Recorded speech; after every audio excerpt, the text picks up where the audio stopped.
ओम।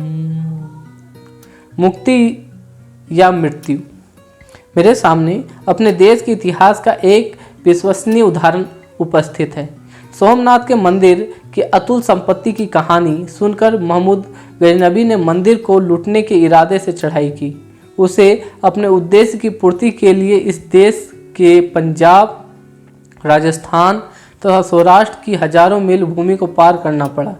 ये कोई निर्जन प्रदेश नहीं थे, वहाँ वीर पुरुषों का वास था और अनेक छोटे छोटे राज्य थे जो गुजरात के शासकों से शिथिल निष्ठा से बंधे हुए थे। यह एक तथ्य है जो विशेष रूप से राजस्थान और सौराष्ट्र के छोटे छोटे राज्यों के बारे में तो सत्य ही है। कहा जाता है कि गुजरात का प्रभुत्व लगभग पूर्व में अजमेर तक, उत्तर में कच्छ तक, दक्षिण में कल्याण तथा पश्चिम में समुद्र तक व्याप्त था।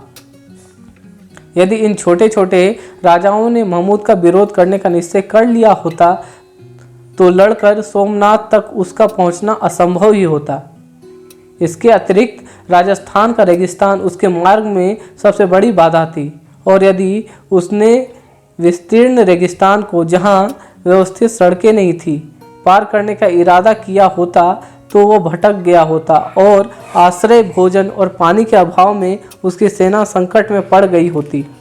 किंतु एक सफल आक्रमणकारी के समान उसने घोषणा की कि वह समस्त छोटे छोटे राजाओं का मित्र है और गुजरात के साम्राज्यवादी जुए से उसको मुक्ति दिलाने के विशेष उद्देश्य से आया है।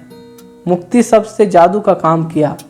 राजा उसके चक्कर में आ गए और उन्होंने सामना करने के स्थान पर महमूद को हर प्रकार की सहायता देने का निश्चय किया। आगे कथा सबको पता है।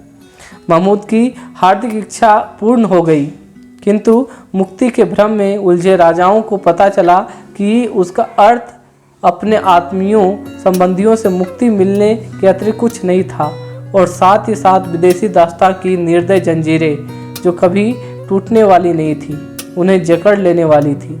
मानो वे जीवन से मुक्त होकर बेरोक टोक विनाश और मृत्यु के मुंह में चले गए।